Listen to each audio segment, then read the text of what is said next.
जय माता दी दोस्तों, कैसे हैं आप सब।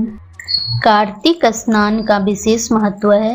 मान्यता के अनुसार इस एक महीने में विधि पूर्वक स्नान, ध्यान, दान और उपवास करने से व्यक्ति के करोड़ों जन्मों के पाप मिटकर मोक्ष की प्राप्ति होती है।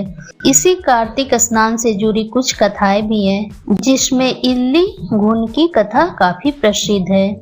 आइए सुनते हैं इल्ली और घुन की कथा। एक समय एक इल्ली और एक घुन थे।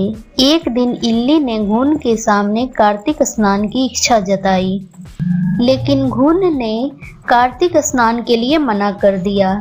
इसके बाद इल्ली ने तो राजा की बेटी के पल्ले में लगकर कार्तिक स्नान कर लिया, पर घुन जीवन में कोई धर्म नहीं कर पाया।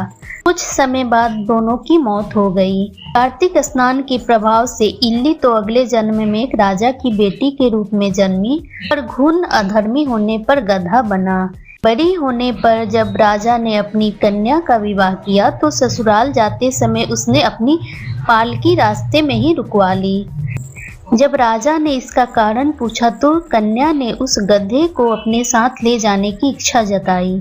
राजा ने कहा, यह मत ले, चाहे और धन दौलत ले ले। पर कन्या ने गधे की ही जिद की और उसे अपने साथ ले गई, जहां उसे राजमहल में सीढ़ियों के पास बांध दिया।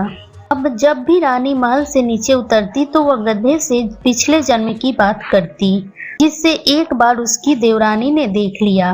उसने राजा को जाकर कहा कि आपकी रानी गधे से बात कर कोई जादू टोना करती है।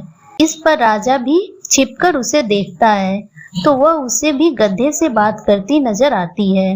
ये देख वह क्रोध से भरकर अपनी तलवार निकाल लेता है और रानी से पूछता है कि बता, तू ये क्या ना कर रही है।